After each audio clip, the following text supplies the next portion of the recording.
उपदेशकर्तारं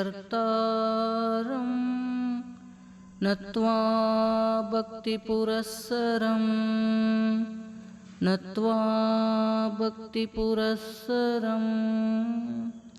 ಪರಮ ಪೂಜ್ಯ ಪ್ರಾತಸ್ಮರಣೀಯ ಅದ್ವೈತ ಸಾರ್ವಭೌಮ ಚಕ್ರವರ್ತಿಗಳು, ಪರಶಿವನ ಪರಾವತಾರಿಗಳು, ಭಕ್ತಕಾಮ ಕಲ್ಪದ್ರೂಮರೆನಿಸಿದ ಜಗದಾದಿ ಜಗದ್ಗುರು ಶ್ರೀ ಸಿದ್ಧಾರೂಢರನ್ನು ಎನ್ನರುತ್ಪದ್ಮದಲ್ಲಿ ಧ್ಯಾನಿಸಿಕೊಂಡು ತತ್ಸ್ವರೂಪರಿಯಾಗಿರುವ ಮಹಾಲಿಂಗೇಶ್ವರರ ಪವಿತ್ರ ಅಡಿದಾವರಿಗಳನ್ನು ಮನಮಂದಿರದಲ್ಲಿ ಸ್ಥಾಪಿಸಿಕೊಂಡು ಬ್ರಹ್ಮೈಕ್ಯ ಬ್ರಹ್ಮಲೀನ ಸಿದ್ದಯ್ಯಪ್ಪಂಗಳ ಪವಿತ್ರ ಅಡಿದಾವರಿಗಳಲ್ಲಿ ಅನಂತ ಕೋಟಿ ಭಕ್ತಿಪೂರ್ವಕ ಶಿರಸಾಷ್ಟಾಂಗ ಪ್ರಣಾಮಗಳನ್ನು ಸಮರ್ಪಿಸುತ್ತಾ, ತತ್ಸ್ವರೂಪರು, ಲೋಕ ಕಲ್ಯಾಣ ಹಿತಚಿಂತಕರು, ಅನಂತ ಕಲ್ಯಾಣ ಗುಣಗಣ ಸಮನ್ವಿತ ಪರಮ ಪೂಜ್ಯ ಪ್ರಾತಸ್ಮರಣೀಯ ಶ್ರೀ ಶ್ರೋತ್ರಿಯ ಬ್ರಹ್ಮನಿಷ್ಠ ಸದ್ಗುರು ತಂದೆಯ ಪವಿತ್ರ ಅಡಿದಾವರಿಗಳಲ್ಲಿ ಅನಂತ ಕೋಟಿ ಭಕ್ತಿಪೂರ್ವಕ ಶಿರಸಾಷ್ಟಾಂಗ ಪ್ರಣಾಮಗಳನ್ನು ಸಮರ್ಪಿಸುತ್ತಾ, ತತ್ಸ್ವರೂಪರು, ಅಕ್ಕನ ಪರಾವತಾರಿಗಳು, ಮುಮುಕ್ಷುಗಳ ಮಹಾಮಾತೆ, ಎನ್ನಾತ್ಮ ಕಲ್ಯಾಣ ಕರ್ತೃಗಳಾದ ಪರಮ ಪೂಜ್ಯ ಪ್ರಾತಸ್ಮರಣೀಯ ಶ್ರೀ ಶ್ರೋತ್ರಿಯ ಬ್ರಹ್ಮನಿಷ್ಠ ಸದ್ಗುರು ಮಾತೋಶ್ರೀ ಅವರ ಪಾವನ ಪಾದಾರವಿಂದಕ್ಕೂ ಅನಂತ ಕೋಟಿ ಭಕ್ತಿಪೂರ್ವಕ ಶಿರಸಾಷ್ಟಾಂಗ ಪ್ರಣಾಮಗಳನ್ನು ಸಮರ್ಪಿಸುತ್ತಾ, ಶ್ರೀಮಠದ ಪೀಠಾಧಿಪತಿಗಳು, ವಯೋವೃದ್ಧರು, ಜ್ಞಾನವೃದ್ಧರು, ಅನುಭಾವಿಗಳು, ಮುಮುಕ್ಷುಗಳ ಹಿತಚಿಂತಕರಾಗಿರುವ ಸದ್ಗುರು ಅಪ್ಪಾಜಿಯವರ ಪವಿತ್ರ ಅಡಿದಾವರಿಗಳಲ್ಲಿ ಅನಂತ ಕೋಟಿ ಭಕ್ತಿಪೂರ್ವಕ ಶಿರಸಾಷ್ಟಾಂಗ ಪ್ರಣಾಮಗಳನ್ನು ಸಮರ್ಪಿಸುತ್ತಾ, ಬ್ರಹ್ಮವೇದಿಕೆಯನ್ನು ಅಲಂಕರಿಸಿ ಇಲ್ಲಿವರೆಗೂ ನಮ್ಮೆಲ್ಲರಿಗೂ ತಮ್ಮ ಅನುಭವವನ್ನು ಹಂಚಿಕೊಟ್ಟಿರುವ ಅನುಭಾವಿಗಳಾದ ಮಲ್ಲೇಶಪ್ಪನವರ ಪವಿತ್ರ ಅಡಿದಾವರಿಗಳಲ್ಲಿ ಅನಂತ ಕೋಟಿ ಭಕ್ತಿ ನಮನಗಳನ್ನು ಸಮರ್ಪಿಸುತ್ತಾ, ಸತ್ಸಂಗ ಸಮ್ಮೇಳನದಲ್ಲಿ ಭಾಗಿಗಳಾಗಿ ಸದ್ಗುರು ಸತ್ಶಾಸ್ತ್ರಗಳ ದ್ವಾರ ಮನುಷ್ಯ ಜನ್ಮವನ್ನು ಸಾರ್ಥಕಗೊಳಿಸಿಕೊಳ್ಳಬೇಕೆಂಬ ಸದುದ್ದೇಶದಿಂದ ಆಗಮಿಸಿರುವ ಎನ್ನ ಆತ್ಮೀಯ ಶರಣು ತಂದೆ ತಾಯಿಗಳೇ, ನಿಮ್ಮೆಲ್ಲರಿಗೂ ಶರಣಾರ್ಥಿಗಳು.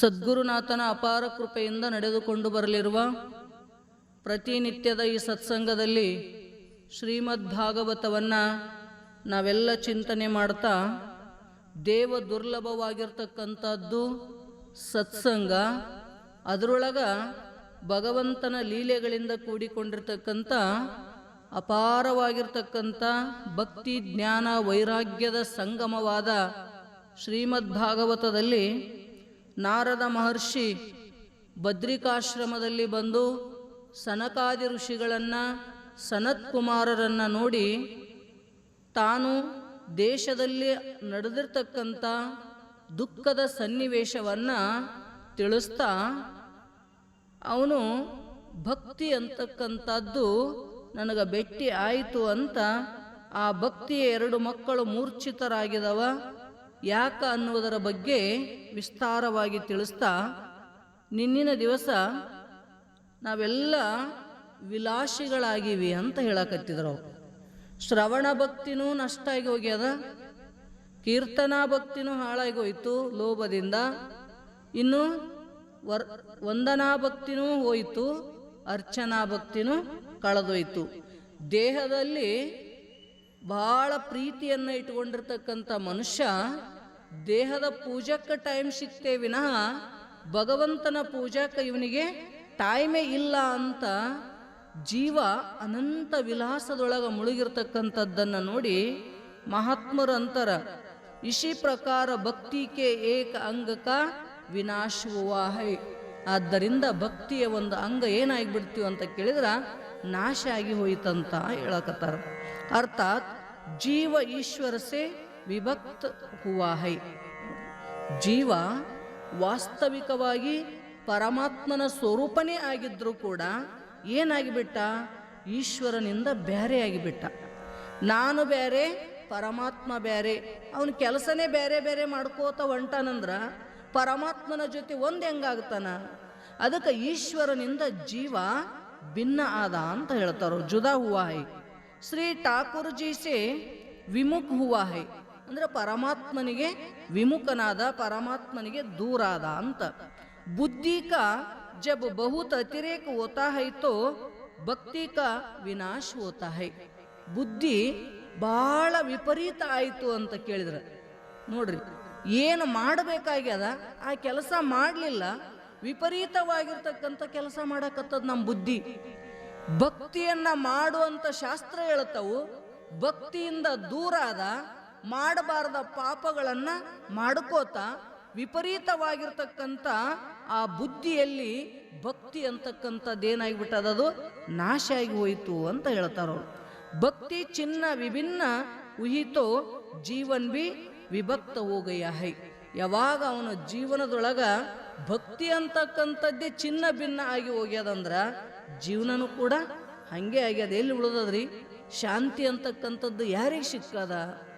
ಯಾರ ಹೃದಯದೊಳಗ ಭಗವಂತ ಇಲ್ಲ ಅಲ್ಲಿ ಶಾಂತಿ ಇರಕ್ಕೆ ಸಾಧ್ಯ ಅದ ಏನು?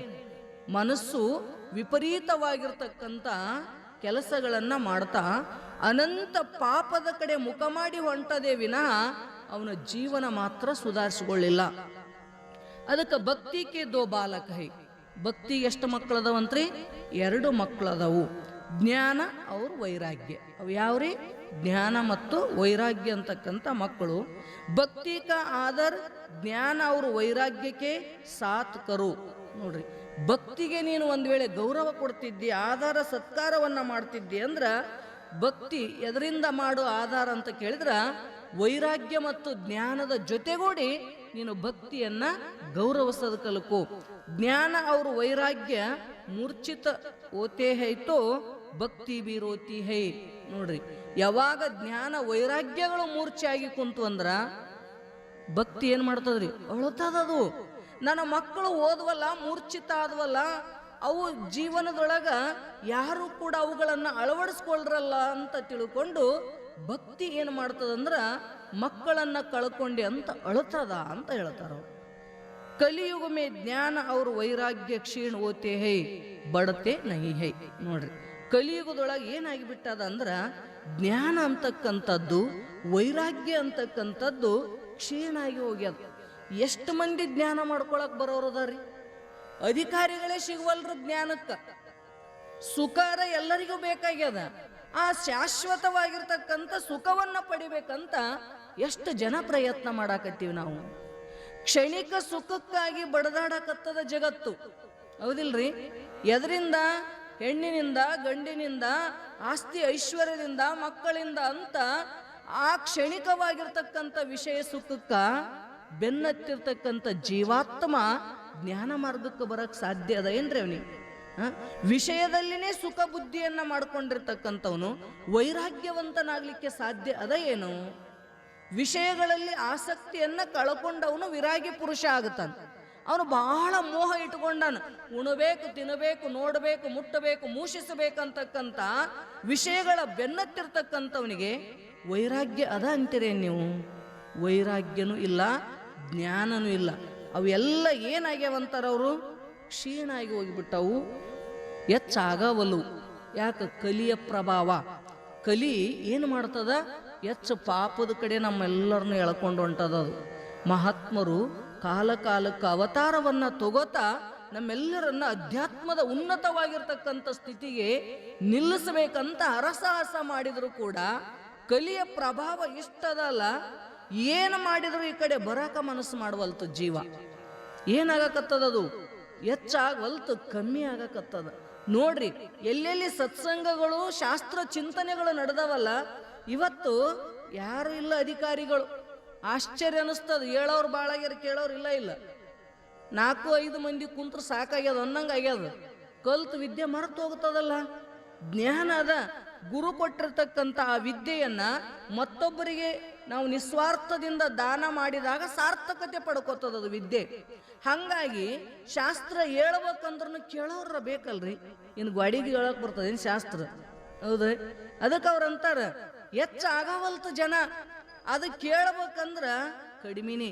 ಅದೇ ಏನಾರ ಒಂದು ನೋಡ್ರಿ, ಟಿವಿ ಇಡ್ರಿ, ಏನಾರ ಸೀರಿಯಲ್ ಹಾಕ್ರಿ, ಪಿಕ್ಚರ್ ಹಾಕ್ರಿ, ಇಲ್ಲ ಅಂದ್ರೆ ಯಾರ ಒಬ್ರು ಮಿನಿಸ್ಟ್ರ್ ಬರ್ತಾರ ನೋಡ್ರಿ ಅಂತ ಸುದ್ದಿ ಗೊತ್ತಾಯ್ತು.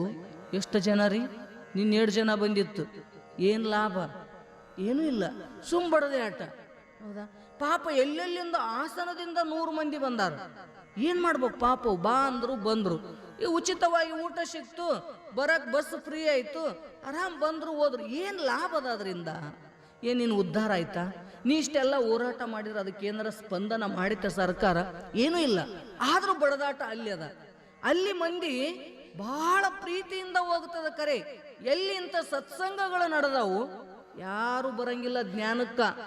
ಏಕೋವ ದ್ವಿವ ತ್ರಿವ ಅಂತ ಹೇಳ್ತದ ಶಾಸ್ತ್ರ. ಎಲ್ಲೋ ಒಬ್ರು ಇಬ್ರು ಬೆರಳೆಣಿಕೆ ಒಳಗ ಮಾತ್ರ ಅದರ ಜ್ಞಾನ ವೈರಾಗ್ಯವನ್ನ ಅರಸಿ ಬರ್ತಕ್ಕಂಥ ಅಧಿಕಾರಿಗಳು ಹೆಚ್ಚಾಗವಲ್ರು ಅಂತಾರವ್ರು. ಜಬ್ಸೆ ಪುಸ್ತಕೋ ಮೇ ಆಕರ್ ಸಮಾಗಯ ತಬ್ಸೆ ಜ್ಞಾನ ಚಲಾಗಯ. ನೋಡ್ರಿ, ಜ್ಞಾನ ಯಾವಾಗ ಪುಸ್ತಕಕ್ಕೆ ಬಂತು ಹೋಯ್ತು ಅಂತಾರವ್ರು. ಎಲ್ಲಿ ಹೋಯ್ತದು ಜ್ಞಾನ? ಯಾವನು ಮಾಡ್ಕೊಳಕ್ ತಯಾರೇ ಇಲ್ಲ. ಹಿಂದಕ್ಕ ಗುರುಗಳು ಶಿಷ್ಯರಿಗೆ ಹಿಂಗ ಪುಸ್ತಕ ಹಿಡಿದು ನೀವು ಪುಸ್ತಕ ಹಿಡೀರಿ ಅಂದು ಹೇಳ್ತಿದ್ದಿಲ್ಲ ಅಂತ. ಅವ್ರು ಮಸ್ತಕದಿಂದ ಮಸ್ತಕಕ್ಕೆ ವಿದ್ಯೆಯನ್ನ ದಾನ ಮಾಡ್ತಿದ್ರಂತ ಗುರುಗಳು. ತಿಳಿತ್ರಿ? ಉಳಿತಿತ್ತದು, ಹೌದಿಲ್ರಿ? ಉಳಿತಿತ್ತದ. ಮಸ್ತಕದಿಂದ ಮಸ್ತಕಕ್ಕೆ ಹೋಗ್ಬೇಕಾದ್ರ ಮನುಷ್ಯ ಏಕಾಗ್ರ ಚಿತ್ತದಿಂದ ಕೇಳ್ಬೇಕಾಗ್ತದ, ಹೌದಿಲ್ರಿ? ಮತ್ತ ಏಕಾಗ್ರತೆ ಇಲ್ಲಂದ್ರೆ ಅವ್ರು ಏನ್ ಹೇಳಿದ್ರೋ ಗೊತ್ತಾಗಂಗಿಲ್ಲ. ಮತ್ತೆ ಈಗೇನಾಗ್ಯದ? ಪುಸ್ತಕ ಬಂದವು, ಮನಸ್ಸು ಚಂಚಲ ಆಗ್ಯದ, ಬುದ್ಧಿ ನಾನಾ ವಿಚಾರದೊಳಗ ಮುಣಿಗ್ಯದ. ಹೇಳಾಕತ್ತಾರ ಗುರುಗಳು ಅಂದ್ರೆ ನೋಡಂತಗ ಓದಿದ್ರೆ ಗೊತ್ತಾಕತ್ತಲ್ಲ ತಾನೇ, ಹೌದಿಲ್ರಿ? ಹೆಂಗ್ ಹೇಳ್ತದ ಹಂಗೆ ಹೊಂಟಿವಿ ನಾವು. ಮತ್ತದ್ರ ಮೊಬೈಲ್ ಆಗ್ಯಾವು, ಏನು ಹೇಳಿದ್ರು ತಿಳಿದಿಲ್ಲ ಮತ್ತೆ ಕೇಳಕ್ಕೆ ಬರ್ತೈತೆ ತಗೋರಿ. ಹಾಗಂಗಿರ್ಲಿಲ್ಲ. ಒಮ್ಮೆ ಹೇಳಿದ್ರಂದ್ರೆ ಮತ್ತೊಮ್ಮೆ ಆ ವಿಷಯಗಳನ್ನು ಪ್ರತಿಪಾದನೆ ಮಾಡ್ತಿರ್ಲಿಲ್ಲ. ಅದು ಯಾವಾಗ ಜ್ಞಾನ ಅಂತಕ್ಕಂಥದ್ದು ಪುಸ್ತಕಕ್ಕೆ ಬಂತು ಏನಾಯ್ತಂತಾರ ಅವರು? ನಾಶ ಆಯ್ತು. ಚಲಾಗಯ ಹೈ ತಬ್ಸೆ ಚಲಾಗಯ ಹೈ. ನಾರದ ಜಿ ಕಹತೆ ಹೈ ಕಿ ಜ್ಞಾನ और ವೈರಾಗ್ಯ ಕೋ ಮೂರ್ಛಾ ಕ್ಯೂ ಆಯಿ ಹೈ. ಕೇಳ್ತಾ ನಾವು, ಈ ಜ್ಞಾನ ಮತ್ತು ವೈರಾಗ್ಯಕ್ಕ ಮೂರ್ಛಿತ ಯಾಕೆ ಬಂತು? ಯಾಕಿವಿ ಎಲ್ಲ ಮಲಿಗ್ಯಾವು ಅಂತ ಕೇಳಿದ್ರ ನಾರದ ಅಂತನ ಯಹ ಅಮ್ ಜಾನ್ತಾ ಹೂँ ಮೈ ಜಾನ್ತಾ ಹೂँ. ನನಗೆ ತಿಳಿದದು ಯಾಕೆ ಹಂಗಾಗತ್ತದಂತ. ಯಾಕಾಯ್ತ್ರಿ ಅಂದ್ರ ಇಸ್ ಕಲಿ ಕಾಲ ಮೇ ಜಗತ್ ಮೇ ಅಧರ್ಮ ಬಹುತ್ ಬಡಗಯ ಹೈ. ಈ ಕಲಿಯುಗದೊಳಗ ಜಗತ್ತಿನ ತುಂಬೆಲ್ಲ ಏನಾಗಿಬಿಟ್ಟದಂದ್ರ ಅಧರ್ಮ ಅಂತಕ್ಕಂಥದ್ದು, ಪಾಪ ಅಂತಕ್ಕಂಥದ್ದು ಹೆಚ್ಚಾಗಕತ್ತದಲ್ಲ.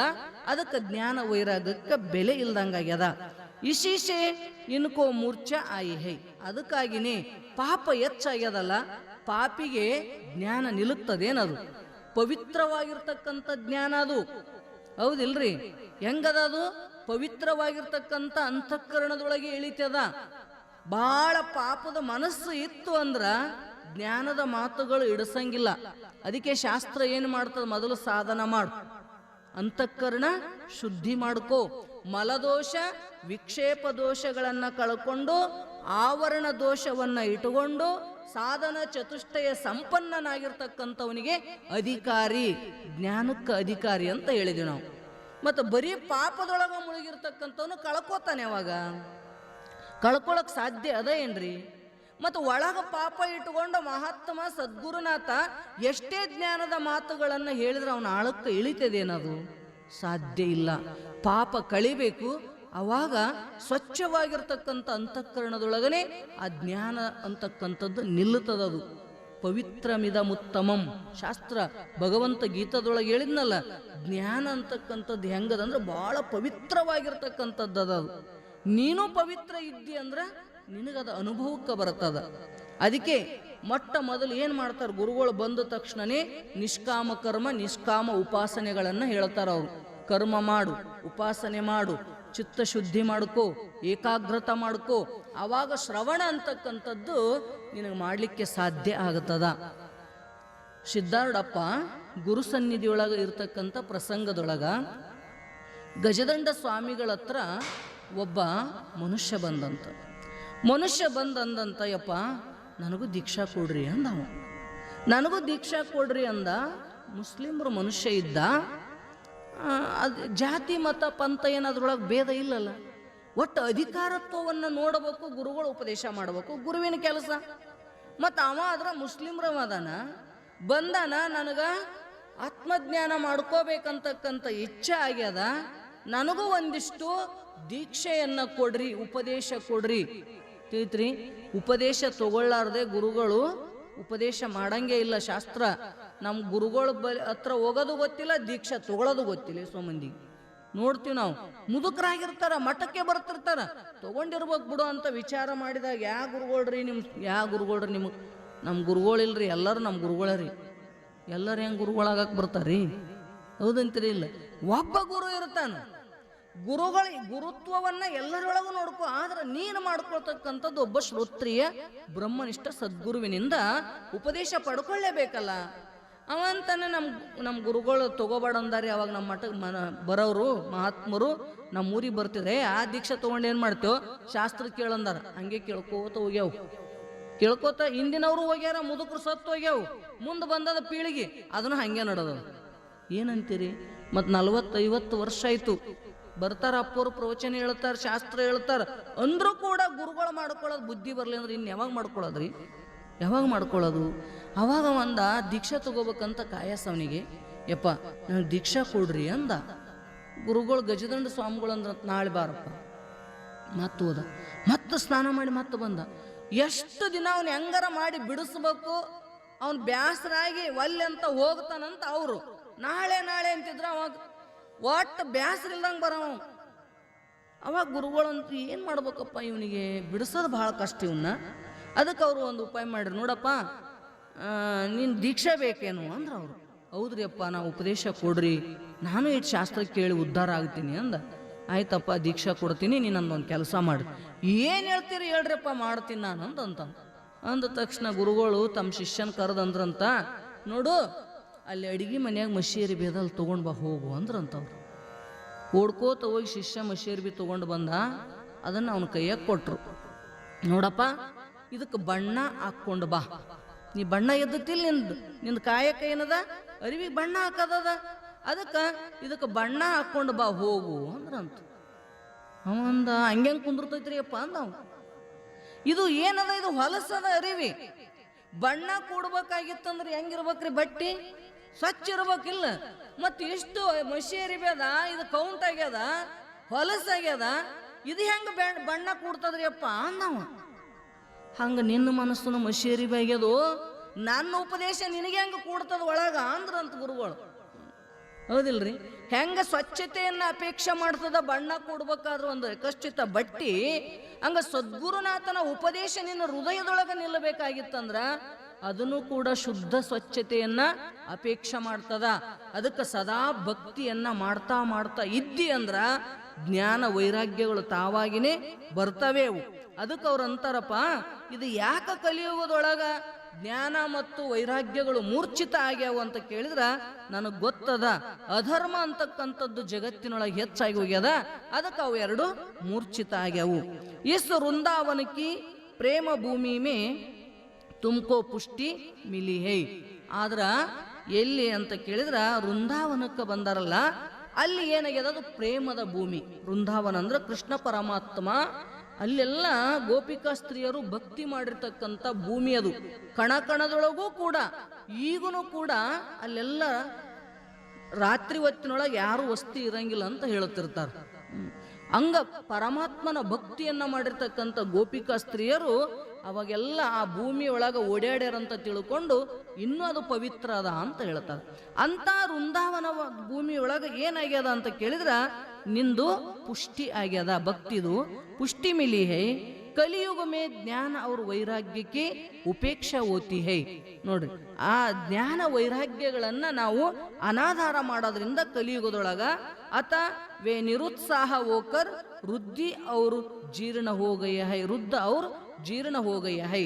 ಅದಕ್ಕೆ ಅವು ಏನು ಮಾಡಿಬಿಟ್ಟು ಅಂದ್ರೆ ನಿರುತ್ಸಾಹಿ ಆದ ಆಸೆ ಬಿಟ್ಕೊಟ್ಟು ಜ್ಞಾನ ವೈರಾಗ್ಯಗಳು ಏನಪ್ಪ ನಮಗೆ ಬೆಲೆನೇ ಇಲ್ಲಲ್ಲಿ, ನಮಗೆ ಯಾರು ಕಿಮ್ಮತ್ತೇ ಕೊಡವಲ್ರಲ್ಲ ಅಂತ ನಿರುತ್ಸಾಹಿಗಳಾಗಿ ಜೀರ್ಣ ಆಗಿ ಮುಪ್ಪಾಗಿ ಕುಂತ್ಕೊಂಡ್ರಂತ ಹೇಳ್ತಾನ. ಜ್ಞಾನ ಅವ್ರ ವೈರಾಗ್ಯಕ್ಕೆ ಸಾಥ್ ಮೈ ಭಕ್ತಿ ಕೋ ಜಾಗೃತ್ ಕರುಂಗ ಹೇಳ್ತಾನ ನಾರದ ಮಹರ್ಷಿ. ನಾನು ಬರೀ ಭಕ್ತಿ ಅಷ್ಟ ಜಾಗೃತ ಮಾಡಂಗಿಲ್ಲ, ವೃದ್ಧರಾಗಿರ್ತಕ್ಕಂಥ ಜೀರ್ಣರಾಗಿರ್ತಕ್ಕಂಥ ಏನು ಜ್ಞಾನ ವೈರಾಗ್ಯ ಅದವಲ್ಲ, ಇವು ಎರಡರ ಸಹಿತವಾಗಿ ನಾ ಏನು ಮಾಡ್ತೀನಿ, ಭಕ್ತಿಯನ್ನ ಜಾಗೃತ ಮಾಡ್ತೀನಿ. ಜ್ಞಾನ ಅವ್ರ ವೈರಾಗ್ಯಕ್ಕೆ ಸಾಥ್ ಮೈ ಭಕ್ತಿ ಕಾ ಪ್ರಚಾರ ಕರುಂಗ, ಮೂರನ್ನು ನಾ ಜಗತ್ತಿನ ತುಂಬೆಲ್ಲ ಪ್ರಚಾರ ಮಾಡ್ತೀನಿ ಅಂತ ನಾರದ ಜಿನೇ ಜ್ಞಾನ ವೈರಾಗ್ಯಕ್ಕೋ ಜಗಾನೆ ಕೇಳಿಯೇ ಅನೇಕ ಪ್ರಯತ್ನ ಕಿಯ.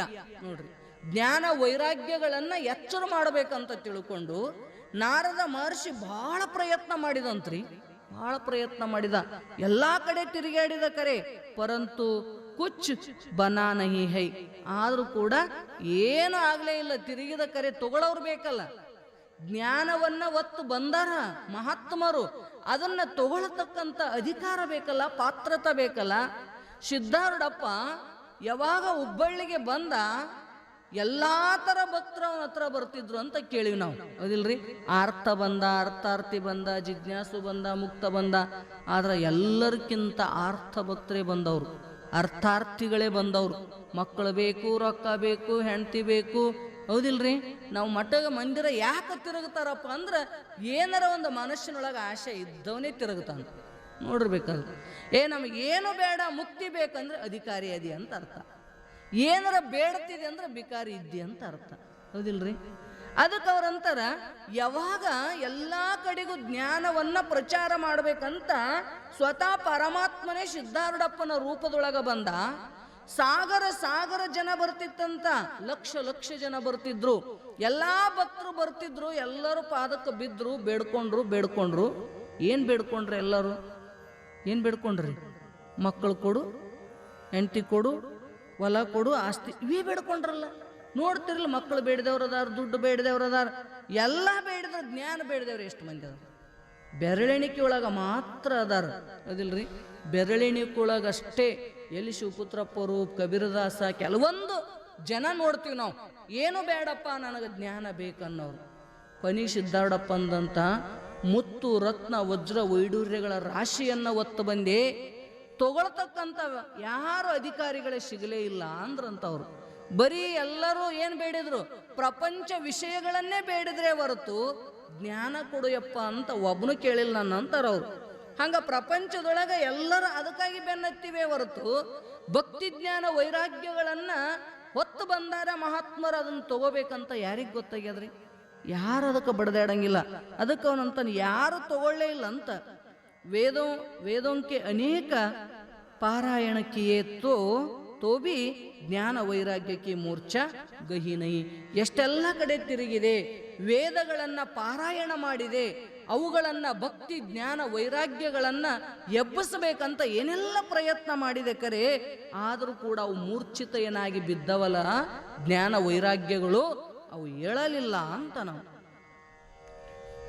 कुछ थोड़ा सा विचार करेंगे तो यह ध्यान में आ जाएगा कि ऐसा कथा तो ಪ್ರತ್ಯೇಕ घर में ಹೋತಿ ಹೈ. ನೋಡ್ರಿ, ನಾವು ಸ್ವಲ್ಪ ವಿಚಾರ ಮಾಡಿ ನೋಡಿದ್ವಿ ಅಂದ್ರ, ಲಕ್ಷ್ಯ ಕೊಟ್ಟು ನಾವು ವಿಚಾರ ಮಾಡಿದಾಗ ಏನಾಗ್ತದಂದ್ರ, ಈ ಕಥಾ ಅಂತಕ್ಕಂಥದ್ದು ಏನದಲ್ಲ, ಭಾಗವತ ಮೊದಲಾಗಿರ್ತಕ್ಕಂಥ ಕಥೆಗಳು ಪ್ರತಿ ಮನಿಗೂ ಕೂಡ ಇವು ಏನಾಗ್ಬೇಕಂತಾರ, ಅವರು ನಡಿಬೇಕಾಗ್ತದ, ಹೌದಿಲ್ರಿ? ನಮಗ್ ಬರಕಾಗಂಗಿಲ್ಲ ಮಠಕ್ಕ, ಮನೆಯೊಳಗರ ಪಾರಾಯಣ ಮಾಡ್ಬೇಕಲ್ಲ. ನೋಡ್ರಿ ನೀವು, ಭಾಗವತ ಕಥಾ ಮಹಾರಾಷ್ಟ್ರದೊಳಗ ಪ್ರತಿ ಮನೆಯೊಳಗಿಟ್ಟು ಪೂಜೆ ಮಾಡ್ತಾರ. ಅದನ್ನು ಸಮರ್ಥ ರಾಮದಾಸರದು ದಾಸಬೋಧ ಅಂತಕ್ಕಂಥ ಗ್ರಂಥ ಅದ, ಎಷ್ಟೋ ಮಂದಿ ಓದ್ತಾರ. ಗೃಹಸ್ಥರು ಕೂಡ ಕಥೆಗಳನ್ನ ಪಾರಾಯಣ ಮಾಡ್ತಾರ, ಕೀರ್ತನ ಮಾಡ್ತಾರ, ಉಪದೇಶ ಮಾಡ್ತಾರ, ನೋಡ್ತೀವಿ ನಾವು, ಹೌದಿಲ್ರಿ? ಮನೆಗೆ ನಡಿಬೇಕು ಅಂತಾರ ಅವ್ರು. ವಿಚಾರ ಮಾಡಿದ್ರೆ ನಡಿಬೇಕರೆ. ಅಪ್ನ ಯಹ ಹೃದಯ ಹಿ ವೃಂದಾವನ ಹೈ. ನೋಡ್ರಿ, ಯಾಕಂತ ಕೇಳಿದ್ರೆ ನಮ್ಮ ಹೃದಯನ ಏನದ ಅಂತ ಕೇಳಿದ್ರ ಇದು ವೃಂದಾವನ ಇದ್ದಂಗದ. ಇಸ್ ಹೃದಯ ಮೇ ವೃಂದಾವನ್ ಮೇ ಕಬಿ ಕಬಿ ವೈರಾಗ್ಯ ಜಾಗೃತ ಹೋತಾ ಹೈ. ಇಂಥ ವೃಂದಾವನದೊಳಗ ಒಮ್ಮೆ ಏನಾಗುತ್ತದಂದ್ರೆ ವೈರಾಗ್ಯ ಅಂತಕ್ಕಂಥದ್ದು ಹುಟ್ಟುತ್ತದ. ನಿಮಗೂ ಹುಟ್ಟುತ್ತದಿಲ್ಲ ವೈರಾಗ್ಯ? ಯಾವಾಗ್ರಿ? ಮನ್ಯಾಗ ಜಗಳ ಮಾಡಿದಾಗ, ಹೌದಿಲ್ರಿ? ಮನ್ಯಾಗ ಜಗಳ ಮಾಡಿದಾಗ, ಹೊಲ ಬೆಳಿಲಾರ್ದಾಗ, ಮಕ್ಕಳು ಹೊರಗೆ ಹಾಕಿದಾಗ ಒಂದೀಟು ಬಂದಂಗೆ ಆಗ್ತದದು, ಹೌದ್ರಿ? ಆಮೇಲೆ ಮತ್ತೆ ಹೋಗಿಬಿಡ್ತದ, ಶಾಶ್ವತ ನಿಂದ್ರವಲ್ತದು. ಅದಕ್ಕೆ ಅವ್ರಂತ ಸ್ವಲ್ಪ ಬರ್ತದ ಕರೆ, ಪರಂತು ವಹ ಜಾಗೃತಿ ಸ್ಥಾಯಿ ನಹಿ ರಹತಿ ಹೈ. ಆದ್ರೆ ಅದು ಸ್ಥಿರವಾಗಿ ನಿಲ್ಲಂಗಿಲ್ಲ ನೋಡ್ರಿ. ಅದು ಪ್ರಸಂಗ ಬಂದಾಗ ಬರ್ತದ, ಹೌದಿಲ್ರಿ? ಪ್ರಸಂಗ ಹೋಯ್ತು ಅಂದ್ರೆ ನೋಡ್ರಿ, ಜಗಳ ಆಡಿ ಬಂದಿರ್ತಾರ ಮನ್ಯಾಗ, ಒಟ್ಟ ಮನಿ ಕಡೆ ಮುಖನೇ ಮಾಡಂಗಿಲ್ಲ, ಇನ್ನು ಬರಂಗ ಇಲ್ಲ ಅಂತ ಬರ್ತಾರ. ಆವೇಶದೊಳಗೆ ಬಂದಿರ್ತಾರ, ನಮ್ಮ ಮಟ್ಟಕ್ಕೆ ಬಂದು ಕುಂತ್ಕೊಂಡಿರ್ತಾರ. ಮುಂಜಾನೆ ಬಂದು ಕುಂತಾರ, ಯಾಕೆ ಕುಂತಾರ? ಏನೋ ಆಗಿರ್ಬೇಕಂತ ಹೋಗಿ ಮಾತಾಡ್ಸಿದೆ ಅಂದ್ರ ಒಟ್ಟ ಮನಿಗೆ ಹೋಗಂಗಿಲ್ರಿ. ನಿಮ್ಮ ಮಠದಾಗ ಯಾವ್ದಾರ ಒಂದು ಸೇವಾ ಕೊಡ್ರಿ, ಮಾಡ್ಕೋತ ಇರ್ತೀವಿ ಅಂತಾರ ಅವ್ರು. ನಮಗೂ ಅಂಥವ್ರ ಬೇಕಾ? ಹೌದಿಲ್ರಿ? ಮತ್ತೆ ಸೇವಾ ಮಾಡೋರು ಸಿಗೋಲ್ರಿ, ರೊಕ್ಕ ಕೊಡೋರು ಬೇಕಾದಷ್ಟು ಮಂದಿ ಇದೀರಿ ನೀವು. ಕೊಟ್ರೆ ಇಲ್ಲ ಎಲ್ಲರೂ ದಾನ ಧರ್ಮ ಮಾಡ್ತೀರಿ, ಬಂದು ಬಗ್ಗೆ ಸೇವಾ ಮಾಡ್ರಿ ಅನ್ನೋರೇ ಸಿಗಂಗಿಲ್ಲ. ನಾವು ಭಾಳ ಚಲೋ ಆಯ್ತು ಒಂದರ ಗಡಿ ಸಿಕ್ತು ಅಂತ ಭಾಳ ಚಲೋ ಆಯ್ತು ಅಂತ ಕರ್ಕೊಂಡೋಗಿ ಊಟ ಮಾಡಿಸಿ ಕುಂದರ್ಸಿ ಏನಾರ ಒಂದೆರಡು ಬಾಂಡೆ ಗಿಂಡೆ ತೊಳ್ಯಾಕೆ ಕೊಟ್ಟಿವಿ ಅಂದ್ರೆ ಮುಗೀತು. ಅಂದ್ರೆ ಒತ್ತು ಮುಣಗಾಕತ್ತಿ ಅಂದ್ರೆ ಯವ್ವ ಮತ್ತು ಹುಡುಕ್ತಾರ್ರಿ, ನಾವು ಬರ್ತೀವ್ರಿ. ನೋಡ್ರಿ ಹೆಂಗದ ರೀ ವೈರಾಗ್ಯ. ಏನಾಯ್ತದ ಹೋಗೇ ಬಿಡ್ತದ. ಒತ್ತು ಮುಣಿಗಿದಂಗೆ ಎಳೈತದ ಹಗ್ಗ. ಏನ್ರಿ ಪಾಶೆ ಕಟ್ಕೊಂಡ್ರಿಲ್ಲ ಪ್ರಪಂಚದ್ದು ಮನಿ ಮಕ್ಕಳು ಗಂಡ ಹೆಂಡತಿ ಅಂತ, ಅದು ಎಳಿತದೆ. ಅದು ಒತ್ತು ಮುಣಿತೆ ಅಂದ್ರೆ ನಡಿ ಮಾತು ಹೋದ್ರ ಗೊತ್ತಾ ಇರ್ತದೆ ಇವ್ರ ವೈರಾಗ್ಯ ಇಷ್ಟರದೇ ಅದ ಅಂತ. ಅದಕ್ಕೆ ಇರ್ಲಿ ಭಾಳ ಚಲೋ ಆಯ್ತು ಬರ್ರಿ ಅಂತೀವಿ ಕರೆ ಮತ್ತು ವಾಪಸ್ ಹೋಗ್ತಾರೆ ಅವರು. ಅದಕ್ಕೆ ಅವ್ರಂತಾರ ವೈರಾಗ್ಯ ಬರ್ತದ ಬರಂಗಿಲ್ಲ ಅಂತ ಅಲ್ಲ, ಅದ್ರ ಸ್ಥಿರವಾಗಿ ನಿಂತೆ ಅಂದ್ರೆ ಕೆಲಸ ಆಗ್ತದೆ. ತಿಳಿತಿಲ್ರಿ, ಶಾಶ್ವತವಾಗಿ ನಿಂದಿರ್ಬೇಕಾದ ವೈರಾಗ್ಯ ಅಂತಾರ ಅವರು. ಅದಕ್ಕೆ ಈ ವೃಂದಾವನ ಅಂತಕ್ಕಂಥದ್ದು ಹೃದಯ ಅಂತಕ್ಕಂಥದ್ದೇ ವೃಂದಾವನದ. ಅದ್ರೊಳಗೆ ಅವಾಗ ಏನಾಗ್ತದಂದ್ರೆ ವೈರಾಗ್ಯ ಅಂತಕ್ಕಂಥದ್ದು ಬರ್ತಿರ್ತದ, ಆದ್ರೆ ಅದು ಸ್ಥಾಯಿ ನಿಂದ್ರಂಗಿಲ್ಲ. ಉಪನಿಷದೋಮೆ और वेदों के पठन से अपने हृदय में कदाचित ज्ञान और वैराग्य जागता है, परंतु फिर से वो मूर्छित हो जाता है. ನೋಡ್ರಿ, ಯಾವಾಗರ ಒಳ್ಳೊಳ್ಳೆ ಗ್ರಂಥಗಳನ್ನು ವೇದಗಳನ್ನು ಶಾಸ್ತ್ರಗಳನ್ನು ಕೇಳುವಾಗ ನಮ್ಮೊಳಗೆ ಒಂದೀಟು ಜ್ಞಾನ ಹುಟ್ಟುತ್ತದಿಲ್ಲಂತಲ್ಲ, ಹುಡ್ತದಿಲ್ರಿ. ಪರಮಾತ್ಮನೇ ನಾ ಇದ್ದೀನಿ, ಹೌದ್ರಿ, ನನ್ನಿಂದ ಎಲ್ಲ ಜಗತ್ತು ನಡೆಯಕತ್ತದ, ನನ್ನ ಆಧಾರದೊಳಗೆ 14 ಲೋಕಗಳು ಅದವು ವ್ಯವಹಾರ ಮಾಡಕತ್ತವಂತಕ್ಕಂಥ ಜ್ಞಾನ ಹೇಳಾಗ ಕೇಳಾಗ ರೇಟ್ ಬರ್ತದದು. ವೈರಾಗ್ಯನೂ ಬಂದದ. ವೈರಾಗ್ಯ ಇರಲಿಲ್ಲ ಅಂದ್ರೆ ಮನೆ ಬಿಟ್ಟು ಇಲ್ಲಿ ತನಕ ಬರ್ತೀರಿ ಹಂಗೆ ನೀವು? ಭಾಳ ಇಲ್ಲ ವೈರಾಗ್ಯ, ಹೌದಿಲ್ರಿ? ಒಂದು ತಾಸರ ವೈರಾಗ್ಯದ ಇಲ್ಲ. ಒಂದು ತಾಸಿನ ಮ್ಯಾಗ 1 ನಿಮಿಷ ಆತಂದ್ರೆ ಎಳಿತದದು. ಅದು ಮನುಷ್ಯನೇ ಗಟ್ಟಿ ಮಾಡ್ಕೊಂಡೇ ಬಂದಿರಿ. 1 ತಾಸು ಮಟ್ಟಕ್ಕೆ ಹೋಗಿ ಬರೋಣ, ಹೌದಿಲ್ರಿ? 1 ತಾಸ ಭಾರಿ ವೈರಾಗ್ಯದಿಂದ ಐತಿ ಈಗ ಸದ್ದ. ಅದು ಹಂಗೆ ಹೇಳ್ತಾ ಒಂದು 10-15 ನಿಮಿಷ ಹೆಚ್ಚಾಯ್ತಂದ್ರೆ ಒಳ್ಳೆಡ್ತಾನ ಮನುಷ್ಯ. ಹೇಳೋರು ಶಾಣೆ ಇರ್ಬೇಕಂತ. ಮತ್ತು ಶಾಣೆರಿದ್ದು ಜಲ್ದಿ ಮುಗಿಸಿದ್ರ ಪುಣ್ಯ. ಮತ್ತು ಹಂಗೆ ಹೇಳಕ ಹಂಗೆ ಹೇಳ್ಕೊತ ಕುಂತೀವಿ ಅಂದ್ರೆ ಮತ್ತೆ ಎದ್ದು ಹೋಗಕ್ಕೆ ಚಲೋ ಆಕೈತಿ. ಸ್ಥಿರ ಉಳಿಯಂಗಿಲ್ಲ ಅದು. ವೈರಾಗ್ಯ ಇರ್ತದ, ಒಂದೊಂದು ತಾಸ ಇರುವಲ್ದಕ್ಕ ಬರ್ಬೇಕ್ರಿ ಅದು. ಮಹಾತ್ಮರು ಯಾಕೆ ಸತ್ಸಂಗಗಳನ್ನು ಮಾಡ್ತಾರಂದ್ರೆ ನಿಮ್ಮಲ್ಲಿ ಜ್ಞಾನ ವೈರಾಗ್ಯಗಳು ಉದಯ ಆಗಲಿ ಅಂತಾನೆ ಮಾಡ್ತಾರೆ. ಒಂದೊಂದು ತಾಸು ಮನೆ ಬಿಡೋದು ಕಲ್ತ್ರಿ ಅಂದ್ರೆ ಒಮ್ಮೆ ಪೂರ ಬಿಡೋದೇ ಅದು, ಹೌದಿಲ್ರಿ? ಒಮ್ಮೆ ಪೂರ ಬಿಟ್ಟು ಹೋಗಂದ್ರೆ ಅಳ್ತಾನಿವ ಜೀವ, ಹೌದಿಲ್ರಿ? ಅಳ್ತೀವಿಲ್ಲ ನಾವು. ಸಾವು ಅಂದ್ರೆ ಅಳ್ತದ, ಒಂದಿನಾರ ಹೋಗಬೇಕಲ್ಲ. ಅದಕ್ಕೆ ಅವ್ರಂತಾರ ಯಾತ್ರೆ ಯಾಕೆ ಮಾಡಂತಾರ, ಪುಣ್ಯಕ್ಷೇತ್ರಕ್ಕೆ ಯಾಕೆ ಹೋಗಂತಾರ? ಮನಿ ಮರೆಯಾಕ. ನಂದು ನಂದು ನಂದು ಅಂತ ಏನು ಮೋಹ ಗಟ್ಟಿ ಮಾಡ್ಕೊಂಡು ಕುಂತಿಯಲ್ಲ, ಅದನ್ನ ಮರೆಯ ಸಲುವಾಗಿರ ಮನಿ ಬಿಟ್ಟು ಹೋಗು ಅಂತ. ಆದ್ರೆ ನಾವು ಕಿಶೆದಾಗೆ ಇಟ್ಕೊಂಡು ಹೊಂಟೀವಿ. ಫೋನ್ ರೀ ಹೇಳ್ತಾರಲ್ಲ, ಅಪ್ಪವ್ರು ಹೇಳಿದ್ರು ಮೊನ್ನೆ ಮನಿ ಎಲ್ಲ ಸಂಸಾರನೇ ಒಳಗಿಟ್ಕೊಂಡು ಹೊಂಟೀವಿ ನಾವು. ಆಗಲ್ತದ ನಮಗೆ. ಅವ್ರಂತಾರ 1 ತಾಸು ಬಿಡು, 2 ತಾಸು ಬಿಡು, 3 ತಾಸು ಬಿಡು, ಬಿಟ್ಕೋತ ಹೋದಂಗ ಒಂದಿನ ಶಾಶ್ವತವಾಗಿ ಬಿಡಕ್ಕೆ ಧೈರ್ಯ ಬರ್ತದ. ಆ ಧೈರ್ಯ ಮನುಷ್ಯನಿಗೆ ಜಲ್ದಿ ಬರಂಗಿಲ್ಲ ಅಂತ ತಿಳ್ಕೊಂಡನೆ ವೈರಾಗ್ಯವನ್ನ ನಮ್ಮೊಳಗ ಹುಟ್ಟಿಸ್ಲಿಕ್ಕೆ ಮಹಾತ್ಮರು ಈ ಕೆಲಸ ಮಾಡ್ತಾರೆ. ಜ್ಞಾನ ಅಂತಕ್ಕಂಥದ್ದು ಶಾಸ್ತ್ರ ಕೇಳುವಾಗರ ನಿಮಗೆ ಅನಿಸೋದ ಇಲ್ಲ, ಹೌದಲ್ರಿ? ಸಂಸಾರದಾಗ ಏನದ ರೀ? ಏನು ಸುಖ ಇಲ್ಲ ನೋಡ್ರಿ, ಅವ್ರು ಹೇಳೋದು ಬರೋಬ್ಬರಿ ಅದ ನೋಡ್ರಿ ಅಂತ ಅಂತೀವಿ ಕರೆ. ಮತ್ತು ಮನೆಗೆ ಹೊಂಟಿವಿ ಅಂದ್ರೆ ಎಲ್ಲ ಅದೇ ಸುದ್ದಿನೇ ಮಾತಾಡ್ಕೋತೀವಿ ಜೋಡಿದ್ರೆ, ಹೌದಿಲ್ರಿ? ಅದಕ್ಕೆ ಒಬ್ಬೊಬ್ಬರು ಬರಂಗಿಲ್ಲ. ನೀವು ಹೆಣ್ಮಕ್ಳು ಜೊತೆ ಬೇಕಾ ನಿಮಗೆ? ಯಾಕೆ ಮಂದಿ ಸುದ್ದಿ ಮಾತಾಡಕ, ಮನೆ ಸುದ್ದಿ ಮಾತಾಡಕ? ಅತ್ತಿದ್ಲು ಸೊಸೆ ಸುದ್ದಿ, ಸೊಸೆ ಇದ್ಲು ಅತ್ತಿ ಸುದ್ದಿ ಮಾತಾಡೋದು. ಒಬ್ಬರ ಬರಂಗಿಲ್ಲ ಅವರು, ಹೌದಂತೀರ ಇಲ್ಲ? ಮಹಾತ್ಮರಂತರ ಜ್ಞಾನ ವೈರಾಗ್ಯಗಳು ನಿನ್ನ ಹೃದಯದೊಳಗೆ ನೆಲೆಗೊಳ್ಳಬೇಕಾಗಿತ್ತಂದ್ರೆ ಮ್ಯಾಲಿಂದ ಮೇಲೆ ಚಿಂತನ ಮಾಡು, ಶಾಸ್ತ್ರ ಕೇಳು, ಪುರಾಣ ಕಥೆಗಳನ್ನು ಕೇಳು. ಇವುಗಳಿಂದ ಏನಾಗುತ್ತದಂದ್ರೆ ಭಕ್ತಿ ಜ್ಞಾನಗಳು ನಿನ್ನ ಹೃದಯದೊಳಗೆ ಬರ್ತಾವು. ಆದ್ರೆ ಅವು ಏನಾಗಂಗಿಲ್ಲ ಅಂದ್ರೆ ಶಾಶ್ವತವಾಗಿ ನಿಂದ್ರಂಗಿಲ್ಲ. ನಿಂದ್ರಬೇಕಾಗಿತ್ತಂದ್ರೆ ಪುಣ್ಯ ಮಾಡಲೇಬೇಕು. ಪುಣ್ಯ ಇದ್ರೆ ತಾವೇ ನಿಲ್ತದದು ವೈರಾಗ್ಯ ಜ್ಞಾನ ಅಂತಕ್ಕಂಥದ್ದು. ಅದಕ್ಕೆ ನೀ ಪ್ರಯತ್ನ ಪೂರ್ವಕವಾಗಿ ಧರ್ಮ ಕಾರ್ಯಗಳನ್ನು ಮಾಡ್ರಿ ಅಂತಕ್ಕಂಥ ಮಾತನ್ನ ಮಹಾತ್ಮರು ಈ ಭಾಗವತದೊಳಗ ನಾರದ ಮಹರ್ಷಿ ನಮ್ಮೆಲ್ಲರಿಗೂ ಇನ್ನೂ ಬಹುಸುಂದರವಾಗಿರ್ತಕ್ಕಂಥ ಉಪದೇಶವನ್ನ ಮಾಡೋರಿದಾರ. ಅದಕ್ಕೆ ಈಗ ಅಪ್ಪುಗಳು ತಿಳಿಸಿದಂಗ ಅಪ್ಪೋರು ಏನು ಹೇಳಿದ್ರಂದ್ರೆ ಗುರು ಪೂರ್ಣಿಮಾ ಅಂತಕ್ಕಂಥದ್ದು ಯಾವಾಗ 29ನೇ ತಾರೀಕಿಗೆ ಐತಿ ಅಂತ ಗೊತ್ತು ನಮಗೆ, ಹೌದಿಲ್ರಿ? ಗುರು ಪೂರ್ಣಿಮಾ